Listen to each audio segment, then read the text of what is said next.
Angelica, Angelia, Queen Ashley, Penny, Red, Mercury. How are you guys? Twista, Sweet Pea, Mr. Positive. How are y'all? I hope everybody's good. I just finished my video on the Night Stalker. Took forever, it feels like. How are you guys doing? Hopefully everybody is good. So I figured we'll watch it together, and I could watch it from my phone with you guys. So I'll be up and down the stairs. But even the bloopers are in here. You know, there's some edits and cuts that I... Whatever. It's hard to edit these. But yeah, it's fun. These are great. So I love doing them. Yeah, he freaks me out too. You'll see. You'll see in the video as I'm trying to go over some of his crimes. I'm like, yeah, I don't think so. Not today. It's just so much. He's just so, oh my God, Ashley. That's horrible. I love serial killer stories. They're my favorite thing. And I know they're not super popular on here, but I'm like, I love them, which is probably weird and says a lot about me. Maybe I'm crazy. Probably I am. But but you know me. I always got to go back to the beginning, to all of the details, you know. So tell us a story about a man named Jed. No, anyway. All right. I'm going to play it, and I'm going to be on my phone with y'all listening to it. Where are my thingamajigs? Here they are. I skimmed through it. Hopefully I don't have too many editing mistakes. Hopefully.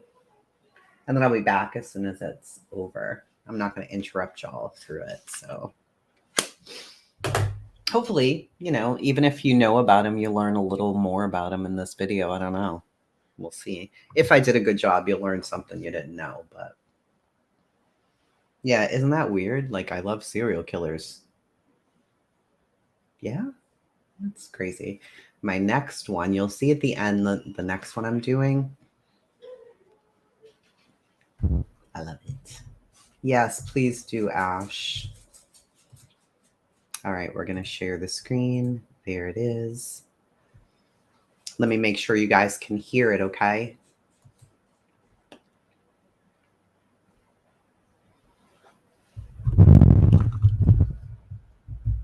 Here we go.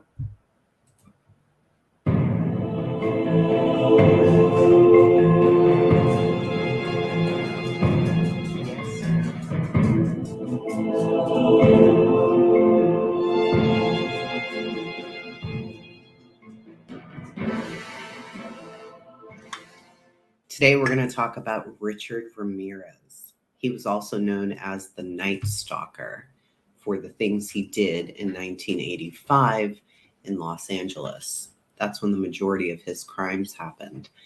There was a lot going on before that, though. And in order to understand who he is, we're going to go back to who his parents were and talk about that. One of the quotes that you just saw from Richard was, are serial killers just born as serial killers, or are they made? So you guys will be the judge of that by the time that we're done. And I do have notes, of course, so that I don't miss any details. I've tried to include a lot of information in this. There was a ton of stuff that I did not know about Richard. So maybe you didn't either, and maybe this will be interesting for you. So, little fun fact, Richard Ramirez was born on February 29th. That is the same day Eileen Wuornos was born.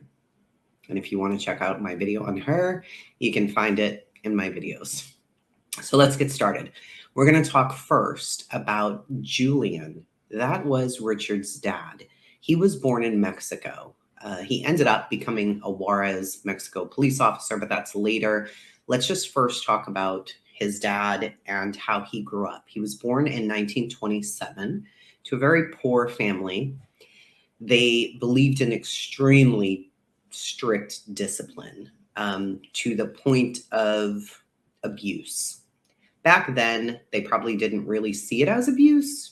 Back in the day, parents were, I mean, still today, some parents are extremely strict, but you're not supposed to run around beating your children with cords and whips and tree branches and stuff.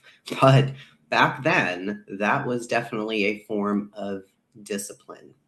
And Julian's dad had a very bad temper. In Mexico, the kids having respect and obeying that was of the utmost importance. They wanted to raise very respectful children. So, in order to get them to obey, they would often be disciplined in a very violent manner. So Julian endured that for many years. When he turned about 14, he grabbed the mechanism. I want to say that it was a cord that his father was beating him with, and said, "That's enough. No, we're not going to do this anymore." So he always vowed that if he had children, he would not discipline them in that way. We will see if he was able to continue with that and keep that promise to himself. Mercedes is Richard's mother. She was born U.S. citizen in Colorado. She was also born to a very poor family.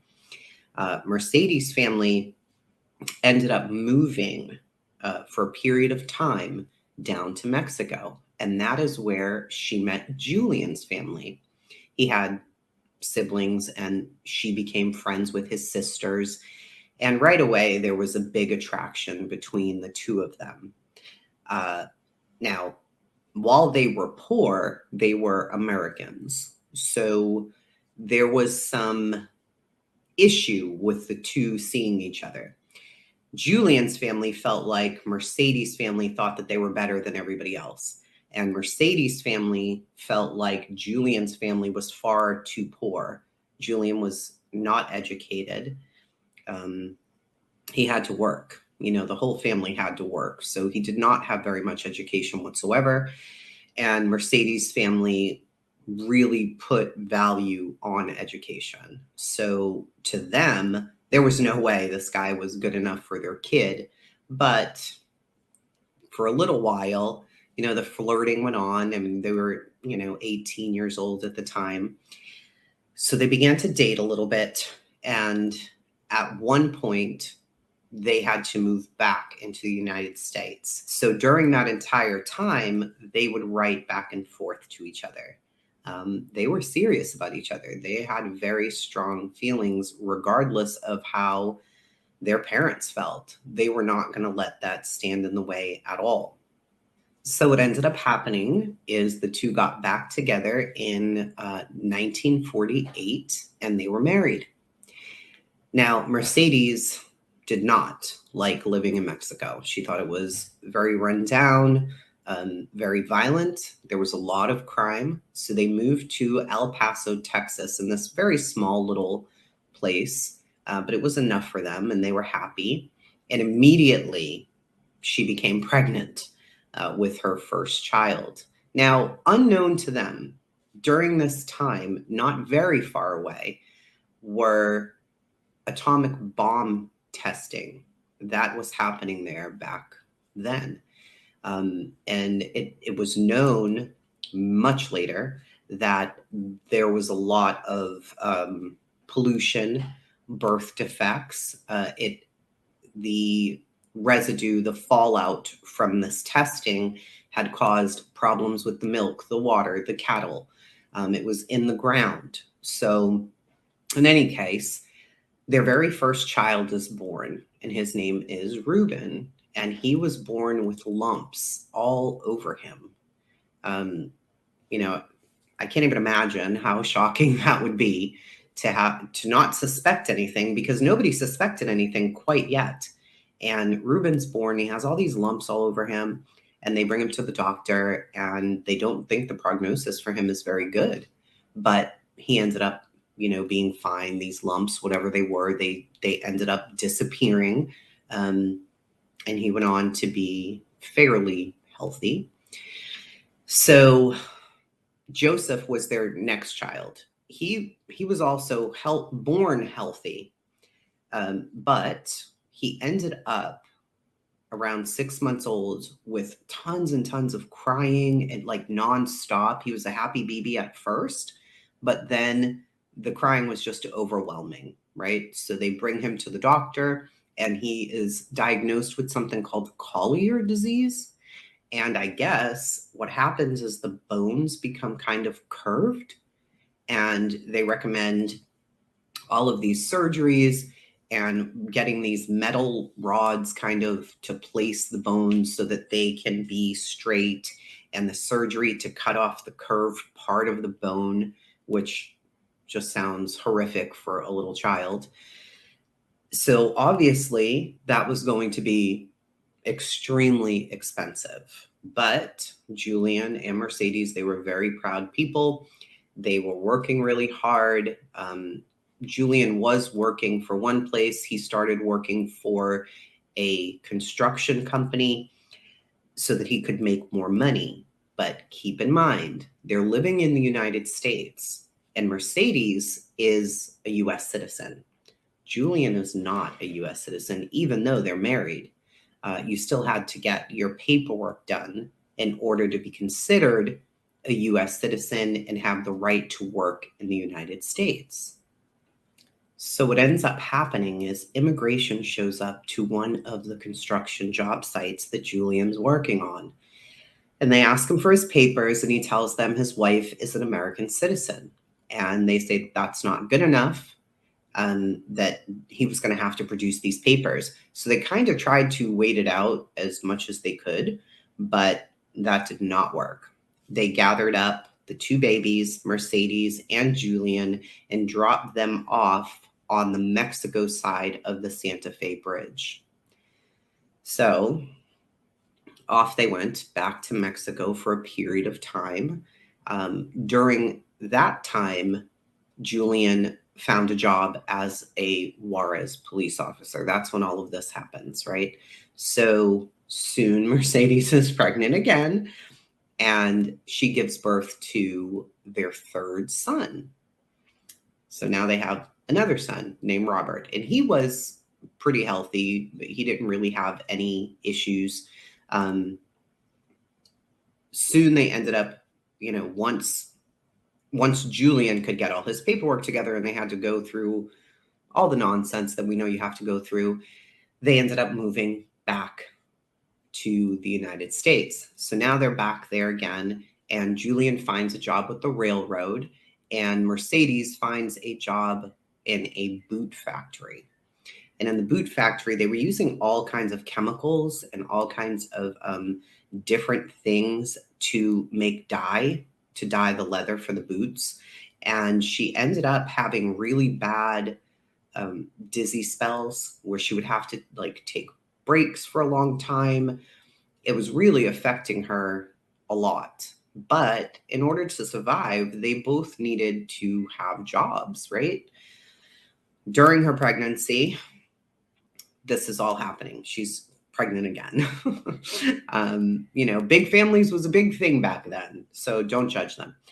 Anyway, she's pregnant again. She's having to take all these breaks during her pregnancy, but she ends up having a baby girl. Her little girl is named Ruth. So she's really happy now. Julian's so happy because Ruth is going to have big brothers to look after her, which was very important to him.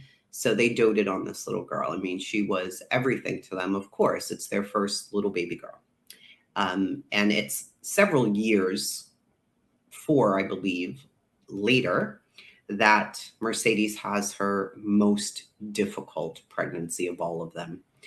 She's pregnant again. She's still at the boot factory. She's going back and forth to her doctor because the dizzy spells are now getting worse. Nothing is, good at this point.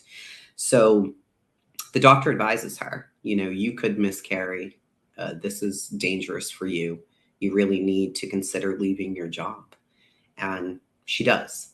She's about 6 months pregnant when she leaves, and She, on February 29th of 1960, gives birth to her final child, her baby boy, Richard Ramirez.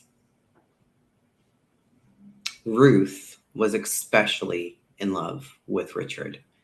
She treated him like a little doll baby. She finally had a smaller sibling. She was very protective of Richard. She loved him to death. So she doted on him quite a bit. The older brothers probably could have cared less, but she was very taken with her little brother.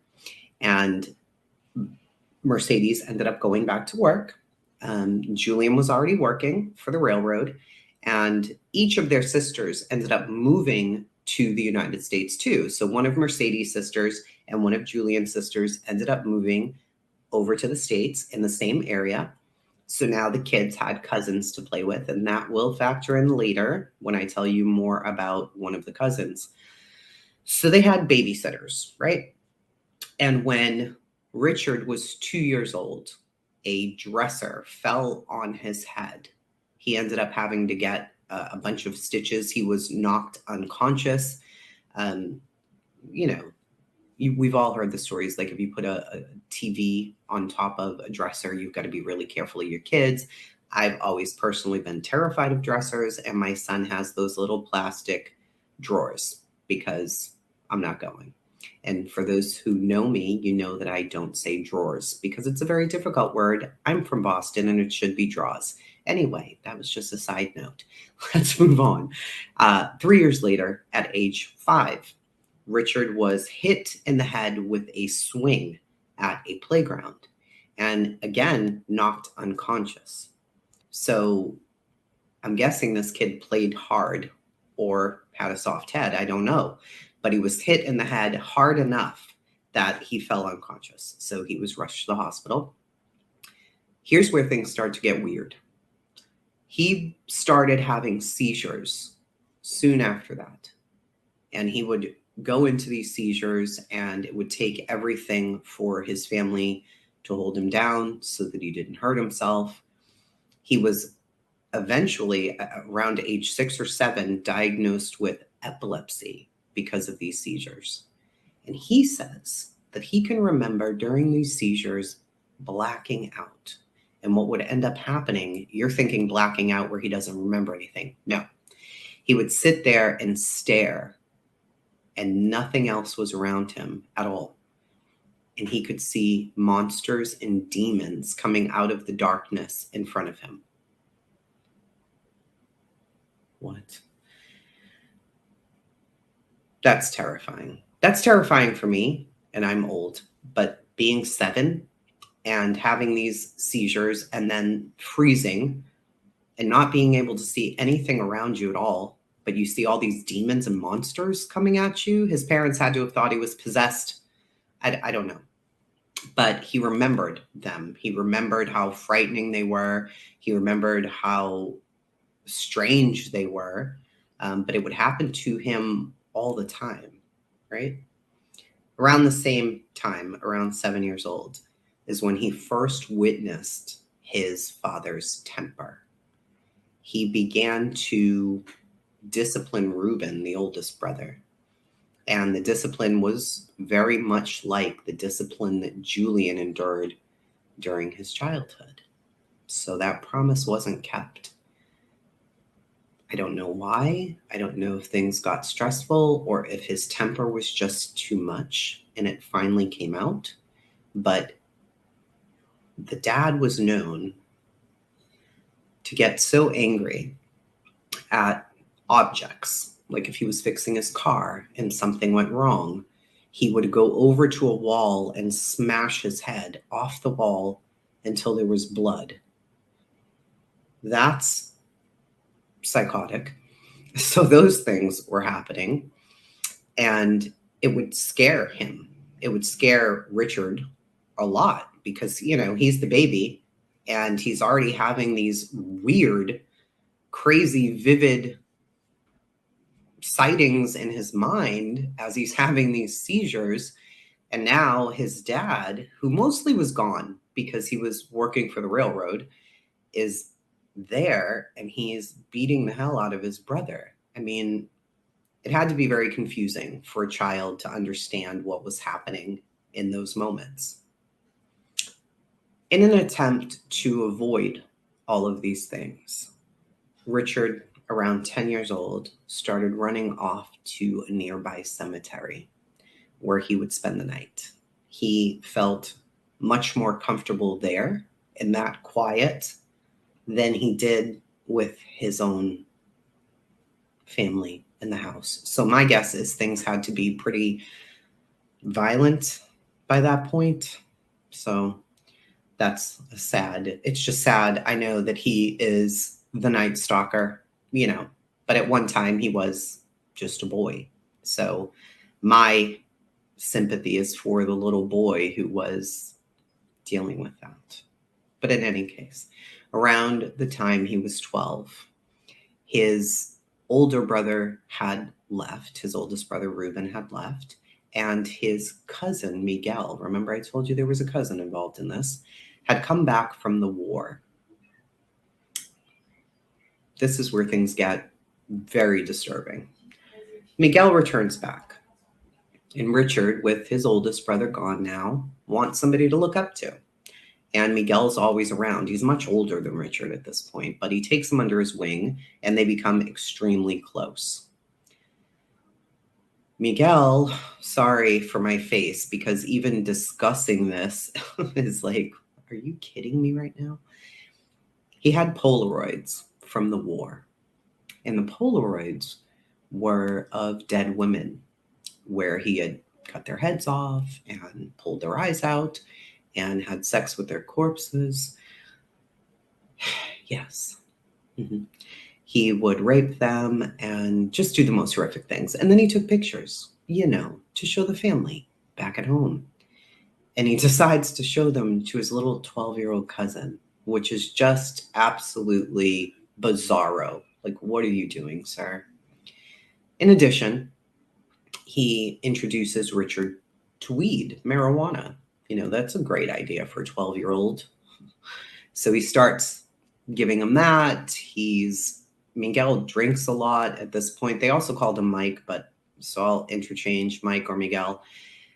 He has a wife. He has a wife. And as you can tell by now from the things that he's been doing, Miguel is not the sanest person in this story. So one day he and his wife get into an argument and Richard's there. He's about 13 at this point, and they're arguing and the wife walks outside and Miguel follows her outside, and he gets so angry that he turns around and puts his gun to her head and shoots her right in the face, and she drops dead. Right in front of his little cousin, he did this.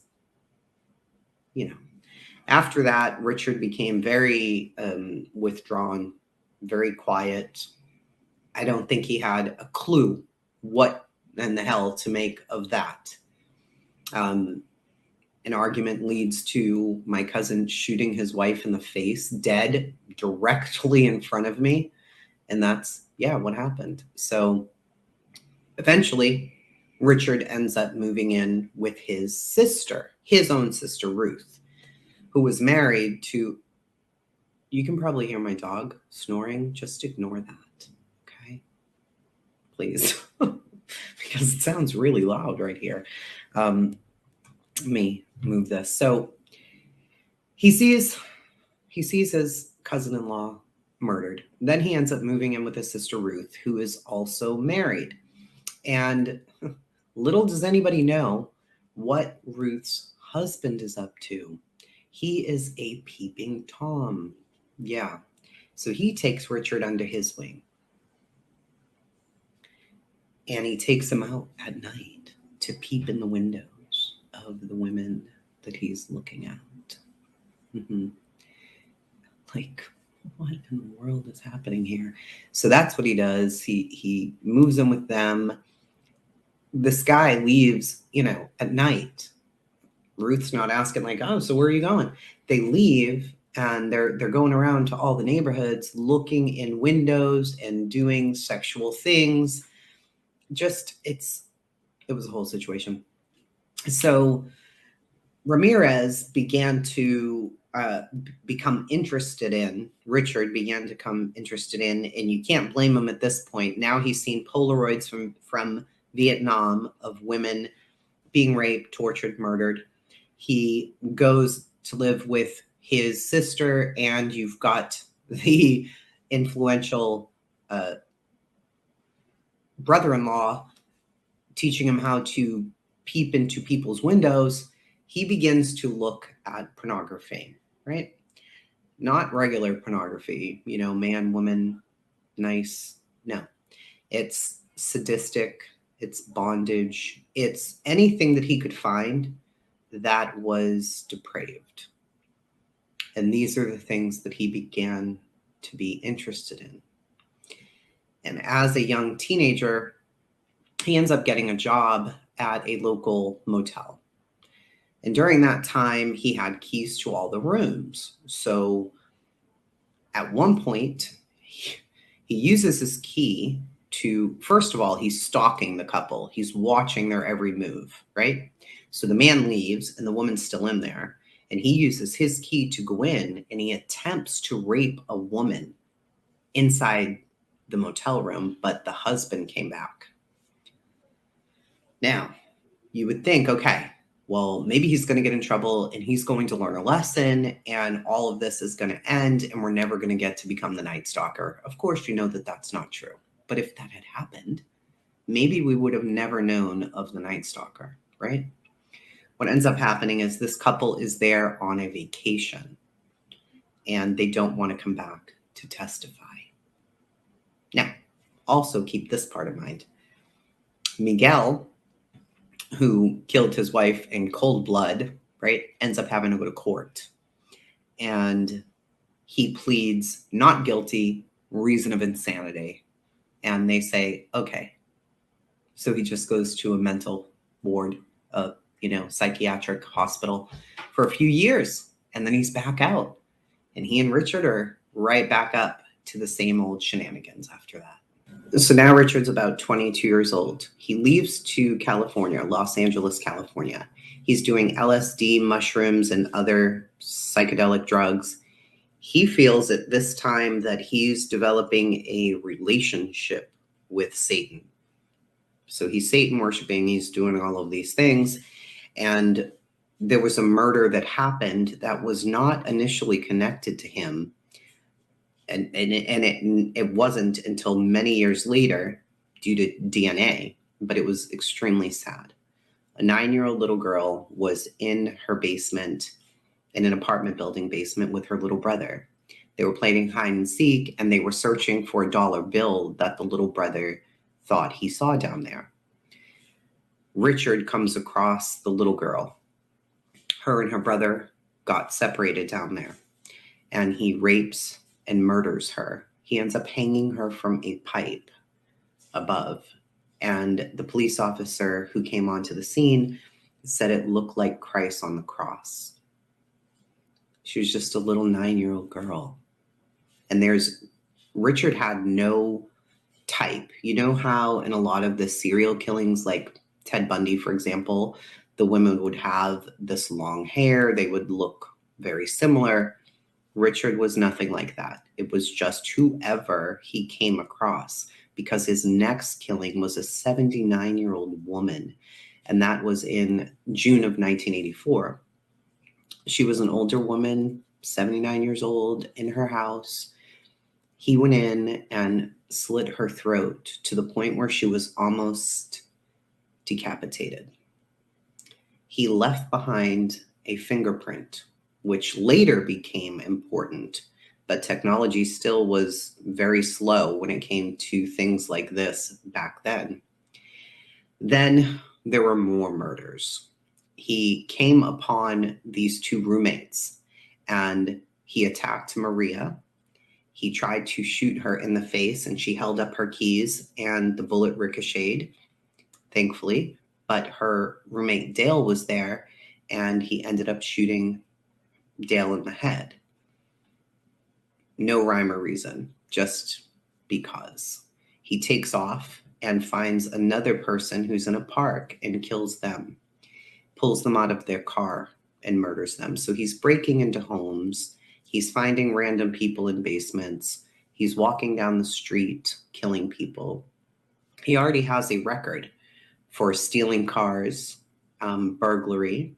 So his fingerprints are on file.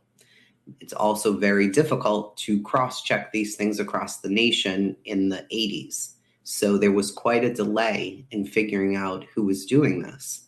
The other thing that Richard left behind that would be part of catching him was a pair of running shoes.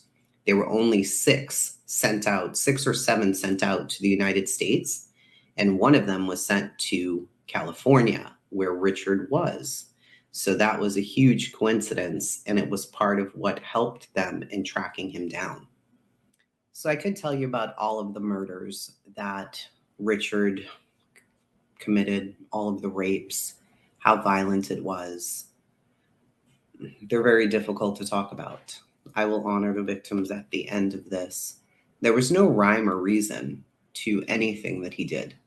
He would break into homes. He would usually shoot the husband if there was one. And then he would bind up and torture, rape, sodomize the wife. He had no qualms about removing eyeballs, putting them in jewelry boxes, hurting kids if he needed to. That none of those things seemed to bother Richard at all. And there were so many killings, it would be hard to even try to detail them all in here. And it's so extremely graphic that I don't know if some people on the channel are ready for that. In reading through them, I always have a soft spot for people. I always feel like something may have happened to them in their past to have made them the way that they are now. And while Richard's childhood was terrible, and then even up into his teen years, it was really bad, I found myself having a lot of trouble feeling any sympathy whatsoever for this man. He is a fascinating, interesting character, I can tell you that. But the murders were so gruesome that it's hard to sit here and talk to you about them. What I will say is he began to get sloppy. He was leaving those footprints in the gardens of people he killed. He was known to go into the kitchen and have a snack in many of the homes that he had just murdered the occupants of. So can you imagine going into a house, killing one of the occupants, raping, tying up, torturing the other, and then going and finding some milk and cookies and just hanging out, eating a bit? I did see one crime scene photo, and it was, no. The milk carton was right beside the body. So he just, drank the milk and then threw everything on the ground and went about his day, I suppose. The other thing that he was not sloppy with, but one of the things that led to him ending up eventually being caught, besides his fingerprints and his footprints, was his teeth. Richard's teeth were awful. They were rotted. They were broken. Some of the victims who survived, and there was one who was just a child and ended up picking him out of a lineup, they all said the same thing, that he smelled rancid. His smell was awful. His teeth were rotted. He looked like a monster. So you might be thinking, well, wait, is that the same Richard Ramirez we were seeing in court that all the women were obsessed with? Yeah, it's the same Richard. I guess at some point his teeth were done, but that was part of his undoing. At one point, he was contacting a dentist, and he had a stolen car. And in that stolen car that he had to abandon, he left the dentist's business card in there. They were able to track the business card and go and speak to the dentist who described Richard. However, they did screw up. They were supposed to fingerprint the car, but they left the car out in the sun and it faded the fingerprint away. So they missed out on that opportunity, unfortunately. And it was a scramble to find this guy. He was on an absolute rampage. And, he's killing children and the elderly and couples. So they didn't know where he was going to strike next. But ultimately, the people who end up catching him, it's kind of, you want to cheer for these people. I'll tell you a bit about that in just a second. I'm going to play a video for you of how people felt about him even after his conviction, even after everything that he had done. This is how some women still felt about the Night Stalker. The killings of Richard Ramirez, the Night Stalker, who brutally raped and tortured over a dozen victims. Eva, you say you've gotten 30 letters from Richard Ramirez. How did this begin? Well, I had a lot of friends who talked about him all the time. What did they say about him all the time? Well, I know one person who had his artwork in a gallery, and Anton LaVey told me that he met him one time and didn't really get a chance to talk to him before he went to jail. And I wanted to do a report for school. That's how it started out. And I saw him on TV. It was on the news. He went to court. And I decided to call up St. Quinton and see where I could write him. And it took a while to get there because I put the wrong zip code on it. But he ended up writing me back. And I sent him a bunch of my poetry, and he sent me some back because I was trying to teach him how to do it right. And he sent me some drawings, and I just find them interesting. Do you think he's handsome? Well, I see why other girls might. I don't really know. No? Then what are you attracted to? I think he broke away from the system. Mm-hmm. And I think he was fed up. Now, I have a quote from you. The world is overpopulated, so the murders really weren't such a terrible thing. Mm-hmm. Can you kind of explain that? Those old women were going to die soon anyways. What? They were going to die soon anyways. People are going to die soon, so why not help them? The women he killed were. Okay. The murder the most strange murder, what did he do in that? That amazed me. I didn't hear about that till after I was writing him for a while. And he didn't really want me to read all the articles about him because I think he didn't want me to find out about it. But I heard he broke into somebody's house and ripped out her eye and had sex with her eye socket.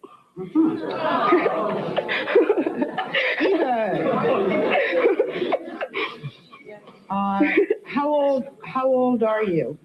16. 16. You go to high school. You're at a high school where you study at home. I read and teach myself.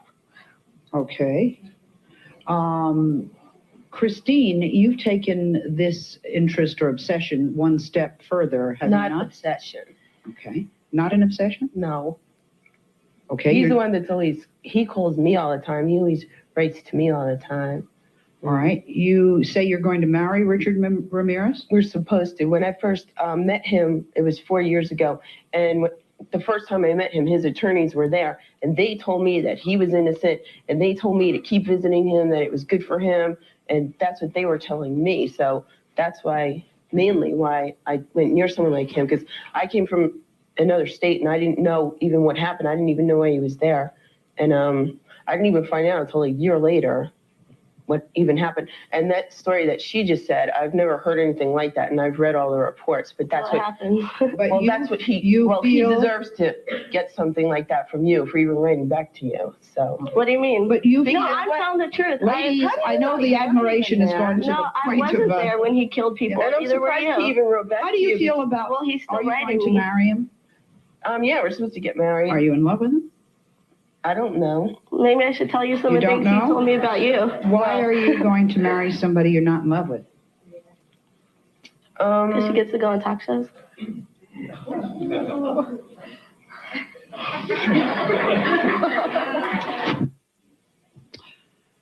Well, we had to stop the tape. As you probably saw, a fight broke out in the studio between Christine and Eva. Now, at the beginning of the show, I hesitated to say that some women were even in love with people who committed mass murders or serial killers. And if that doesn't show it, the jealousy that took place between the two of them, I probably shouldn't have been so careful. They are the women in black, admirers of Richard Ramirez. Why were you in the courtroom today? I just wanted to see what he looked like. I think he's cute. This woman, who gave her name only as Paige, calls herself a Satanist. She says Ramirez has written letters to her and that she's talked with him in jail. Everyone makes him look so bad, but I know that he's a nice person because I've met him and I know. He's convicted of 13 murders. I know. But he's really a nice guy. It's very out of the usual. It's very out of the norm to be able to do that for a certain amount of time and length, a period of time, and get away with it. Especially the outrageousness of it, the kind of murders that he did. When I went to go visit him, I asked him, I said, how many other girls visit you? I want to know. And he kind of laughed and said, there's 2, but I already know them, and I've known them for a while, and they're just like acquaintances, and, kind of, made me think that and believe like I was like the only one that he liked that was visiting him. Their attraction may be difficult to explain, but from Los Angeles to San Francisco, they stalk Ramirez whenever he appears in a courtroom. How do you respond to people who are going to think you're crazy for this? I'll just say that they just don't understand. In San Francisco, Chuck Coppola. Crazy, right? So he had all those groupies. He ultimately ended up getting married to a woman, and I'll show you a little bit of her here in a bit. But back to the investigation and how he ultimately got caught. You may know who Dianne Feinstein is. She was once a mayor. And when an accountant was murdered, there was an accountant who was killed by Richard. Dianne, the mayor, got involved, and she screwed up. She ended up holding up a police sketch of who they thought the Night Stalker was, but she also gave out information on the shoes, and the shoes were critical.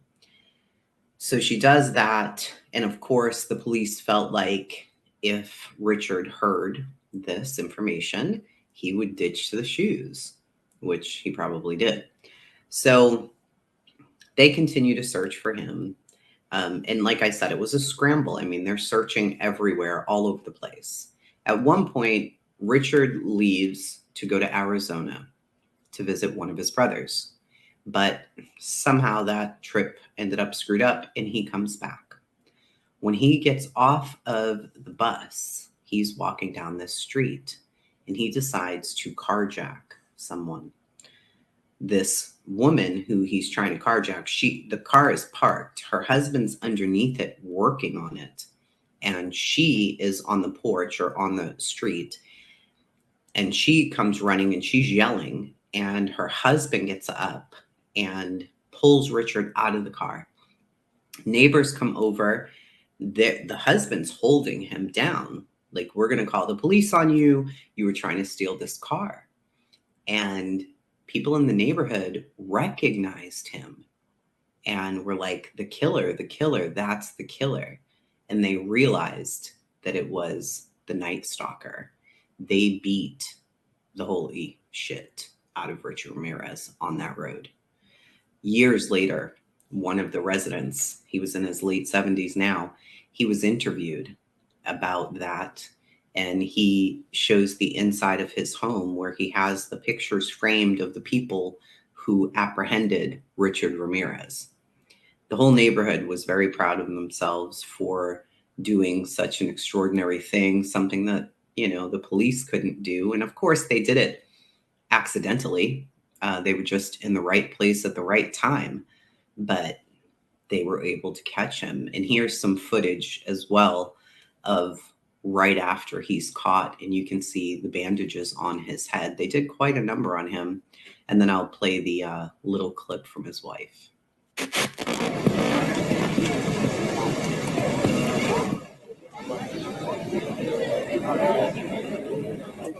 What have you been arrested for? You ever been arrested before? Danny, where's your car? Never been arrested before in LA? My foot went down. How long ago? When? How long ago? Sit up. How long ago? What's your name? What's your name? 11.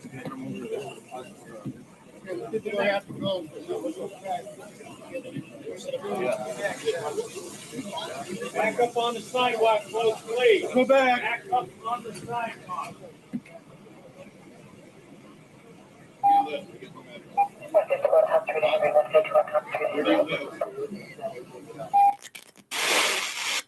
Vicky Liviakis has interviewed Doreen Leoy as part of a documentary on the Night Stalker. There are many who would look at Richard Ramirez in the eye and say, he's the face of evil. And yet you look at him and you see the man of your dreams. Yeah. Who needs glasses here? I can't help the way the world looks at him. They don't know him the way I do. And the next day, Doreen walked down the aisle, albeit a prison aisle, with her groom. Here's the couple and her response at being the new Mrs. Richard Ramirez. It feels wonderful. I'm so happy. I'm so thrilled, very proud, and a little relieved that the bulk of the day is over, and just hopefully I can enjoy the rest of my day in peace with Richard's family and think about the importance of what happened today.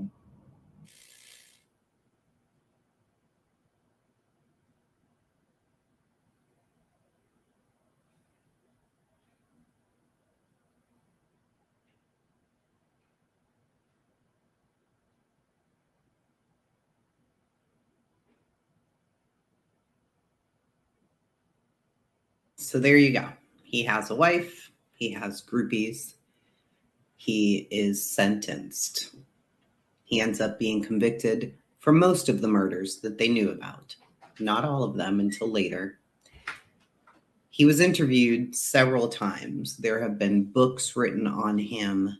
He claims that death was always part of the deal. He seemed to have had no fear in dying.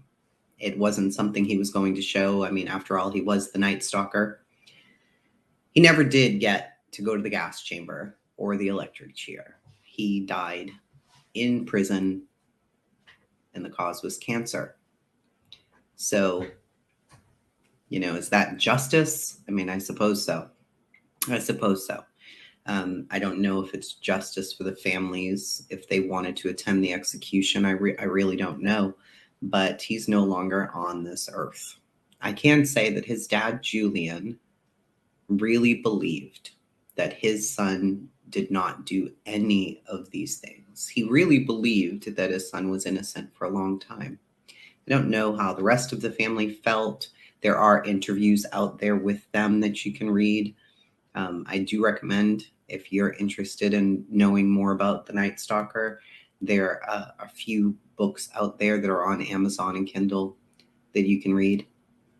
But I'm going to end this and I'm going to leave you with some words from Richard himself. Hope you enjoyed the video. And the next one coming up will be Charlie Manson. That is all I care to say, really. They are open-minded people. And it was here in a cramped room in a San Francisco jail that I interviewed the man known as the Night Stalker. A memorable face-off with me asking questions and Ramirez, for the most part, reading from a script. Did you kill 13 people? It would be improper for me to comment on my LA convictions and on my pending case here in San Francisco. Why? Because of my appeals. Are you appealing these because you say you're innocent? You didn't kill 13 people? That is correct. You didn't kill 13 people? Again, it would be improper for me to comment in any regard to that question. You have now entered a very rare group of people in this country. You're in the ranks of Charlie Manson, Ted Bundy. You claim you didn't commit these murders, but you're right in there now as far as everybody else is concerned. Serial killers do on a small scale what governments do on a large one. They are a product of the times, and these are bloodthirsty times. Even psychopaths have emotions if you dig deep enough. But then again, maybe they don't. Do you have emotions, Richard? No comment. Tell me what kind of emotions you got going through you right now. I'll tell you what, I gave up on love and happiness a long time ago. Why? I don't care to explain that. Somebody- Let the quote stand for itself. People in this day and age are brainwashed and programmed like a computer at being nothing more than puppets. This nation, this country is founded in violence. Violent delights tend to have violent ends. Madness is something rare in individuals, but in groups, people, and ages, it is a rule. Killing is killing, whether done for duty, profit, or fun. Men murdered themselves into this democracy. You're good at reading your script, Richard, but you're not much at answering my direct questions. A lot was made that you're a devil worshiper. Do you worship the devil? Have you ever studied Satanism? There are different sects of Satanism. Have you studied, just yes or no, have you studied Yes, Satanism? yes, I have. Are you a worshiper of the devil? No comment. Come on, Richard. I can tell you a little bit about Satanism. Well, I'm interested in hearing what you got to say then.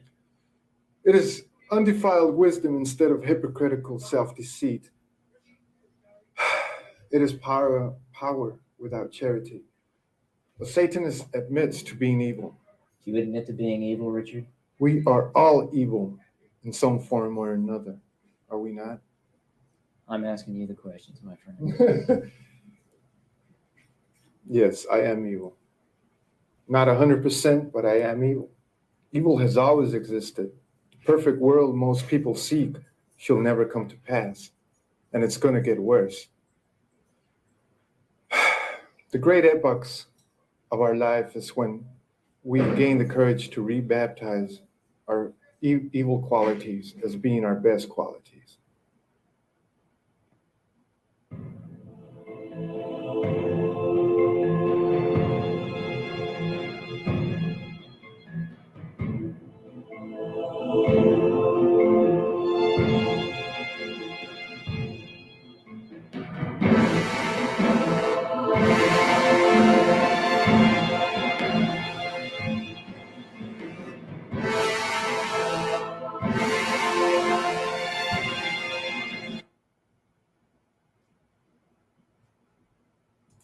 So there we go. Charlie is up next. That one is probably going to be a little weird for y'all. I'm not exactly sure how to describe. It's always been weird for me with Charles Manson. So you'll see, I guess, in the video, but I've always, serial killers fascinate me, not in a romantic way or anything strange like that. But I just wonder, where does the evil come from? And I remember a million years ago now, it feels like, hearing about Charles Manson and thinking to myself, I probably would have ended up following this guy. He seems, if I was, one of these runaway girls or something, I could have ended up in the family. I mean, I wouldn't have killed anybody, Lord God. But, I've always had this strange, weird fascination with Charlie and the family. So that is going to be probably a two-parter because these get super long. So yes, Alpaca made that music was dramatique. I mean, he was a dramatic person. What can you do? So I did put this little thing together here really quickly just to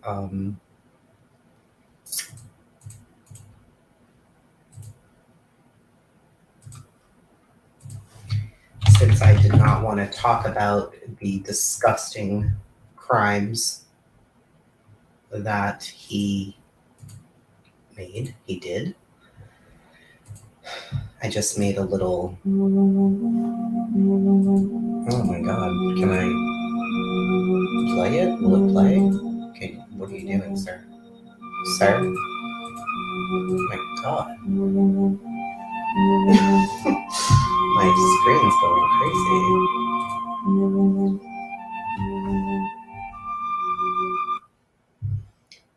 lot of victims, man. Jeannie Vincal, Maria Hernandez. Oh, can you go back? That'd be great. My computer has a mind of its own today. There were so many. A 3-year-old, an 8-year-old, an 11-year-old, and just there were a lot. There were a lot. Some did survive. Thank God. Like I said, one of them was just a little kid, and she remembered his face. And in a lineup, she was able to identify him, which I thought was great. And she wasn't afraid either. He was number 2, and she said, should I write the number 2 or the word 2? So you go ahead, little miss. So there we go. By the way, what is Tony talking about?